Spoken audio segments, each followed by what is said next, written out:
This isn't just chocolate, it's a red velvet cake disguised as one. Hello Beanies and welcome back to Bean Bites. Tempt White Chocolate with red velvet. Even the box feels like dessert waiting to happen.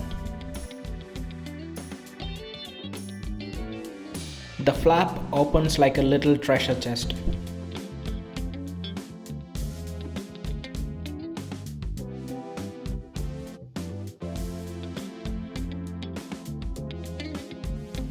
And inside, perfect white domes sprinkled with red velvet crumbs. They almost look too pretty to eat. Crispy white chocolate on the outside, and then boom, a rich velvety red cake crumbs inside. Sweet, creamy, and cake-like in one bite. Tempt really lives up to its name.